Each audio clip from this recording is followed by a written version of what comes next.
Ndeko mwana mama, yo oyolula bo kolongono ya nzoto. Et yo nde olingi yo vandisa nzoto kolongono. Voici un produit naturel. Maxi Bien-être. Produit à base de plantes naturelles. Restaure dysfonctionnement l'érectile de l'homme et redonne à votre corps l'harmonie et la santé. Pona bonzinga ya nzoto nanga, pona bo kolongono ya nzoto nangai, nga na poni nanga, Maxi Bien-être. Maxi Bien-être en vente partout dans le monde. Vous habitez Kinshasa, vous habitez Belgique, vous habitez la France, vous habitez l'Amérique, vous habitez l'Irlande, vous voulez consommer Maxi, appelez-nous au numéro qui défile au bas de cet écran. Chers internautes, vous qui nous suivez depuis le www.congomillenium.com, bonjour et encore bienvenue dans ce nouveau numéro de qu'une réalité présentée par votre humble serviteur Bello Belkam, le défenseur de tous les animateurs et surtout Papa na Christina. Lelo n'a qu'une réalité et tout qui pour le terrain, en dépit de la pluie, il pleut abondamment. Vous la ezonoka. Kasi pourquoi na se en vous la tukitaki kosala mosala pambate singela ki to vérifier une réalité qui se passe ici na Kinshasa et précisément na Limete Salongo. Na Limete Salongo bandeko soki mvula enoki bandeko ba souffraka énormément na problème ya ba inondation comme vous le voyez derrière moi par ces images. Mapango etondaka mai, balabala etondi na ba immondice et les gens sont censés ya komi kangela na kati ya bandaku. Ils ne savent pas par où passer parce que inondation bandaku etondi babalabala etondi et bandeko uta bandako lela aucune solution n'a été proposée. Kasi pour la vérifier fait yango to mona ke sengela ki ko kita vraiment na se en vous là to meka kota la ce qui se passe réellement et parfois bozomona pendant que nous faisons la présentation il n'y a pas vraiment un public, c'est juste parce que il pleut batu bazana kati bandako ils ont du mal à sortir parce que les autorités sont indifférentes par rapport à ces réalités qui se passent ici dans Limete Salongo. Mais nous allons balancer ces images et nous allons passer le micro à quelques personnes qui voudront peut-être intervenir par rapport à Sor Oyo, Bazako vivre. Oui, on doit parler, on ne peut pas lâcher l'affaire. Que les autorités fassent quelque chose ou pas, notre devoir c'est de le faire connaître ce qui se passe dans nos quartiers, dans notre société. Suivons attentivement c'est que la population va nous faire savoir. Mbote maman. Mbote papa journaliste. Awa na Limete Salongo esika wapi bozwa kolila na se ya mvula mai za motonda tina mapango nini boza nango ya koloba. En tout cas papa journaliste merci mingi yo yeko système beso. Tozana pasi na mai. Soki mbule beti mwa mukie. Tala bapango ndenge etondi mai. Tala ndenge etondaka kuto yo ezali mwa malamu. Mais soki to bandi na lobby ekozala lisusu danger mpona biso. To sengi bakonji na biso. Oyo to votaka bakipere biso na mabele batinga biso mituka mabele to sopa na nzela to sweshika go chia terrasse pote maye kokakuleka na voie normale et toucher biso lisusu te na kati ya bapango na kati ya veni tina ndako to tambola kana ba briki mbetu likolo yo moto na nsende maye tondi yango wana pashito zana ngwawa leta kipere biso lokola bana na ye ye kwa zali tata bokonje utaki likolo nzambe akabeli yempo na biso sikawa yo ye songa oye bisabango baya kokipe biso na bisiko yeza kotonda mai pote tozwa mwa kimia merci.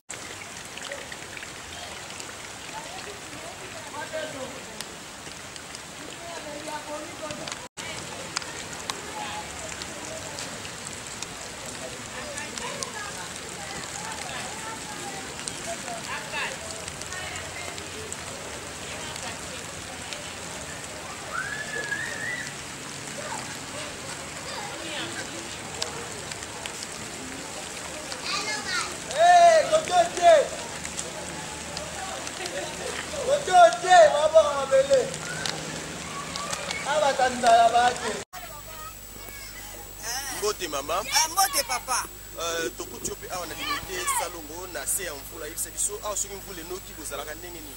toza na pasi papa na ngai tala ndenge tovandi ata mbula moke etondi mbula moke etondi toluka mutu aluka mwaye ayasopela biso ata bamabele awa asala biso terase toza na pasi ata mbula moke toza mbala antuka mboka eza malamu te baterase oyo bafongolaki kuna bamai na bangwana nyonso eza kozongela biso awa ezokota ntina bandako tala lupango ndenge ekomi baza te bakimi mai toza na bezo baobokela biso kala mabele toza na bezo ya mabele so baboki babele te antuka moye eza te antuka bokela biso mawa papa gouvernement biso toomona pasi ya na debonon mpula so ebeti kimi eza te susi na biso eza gouvernement etalela biso likambo jise eza nini eza ni tala vraimen boye kitoko te gouverne 5 chantier ezoyoka terble ezoyoka pasi oyo biso toomona esili papa na nanaka oloba te mai ekotala bandaka bato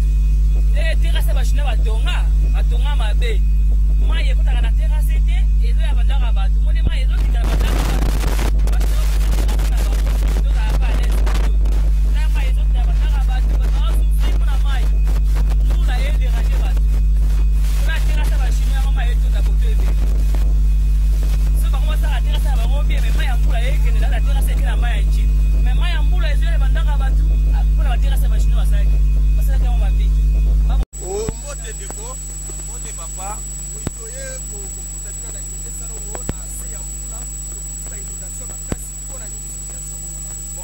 tesali biso mpe pasi omoni kaka mai soki balingi balongola mai oyo balekisaka moto mpo mti lipuna na terase wana bazwi tio wana batie na nini po etraverse mai likambo ya awa na mapangu bakoma kobeba na likolo ya bamai ya mbula oyo evandaka awa na nzela oyo kuna na suka bakanga na venia na mai eleka kuna ezali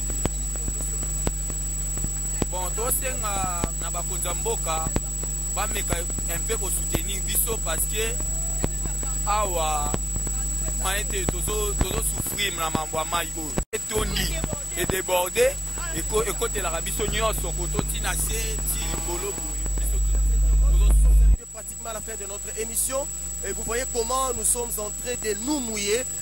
Tozalaki bongo na kati ya Lumete Salongo tomonaki ete sengelaki tokita na se ya mvula pamba te après la pluie et bato balobi c'est le bon temps zokande après la pluie na Kinshasa plus précisément na Lumete Salongo il y a pas de bons moments, la population pleure, la population souffre, pas inondation, pas immondice, ça empêche la bonne circulation et la population est en train de pleurer.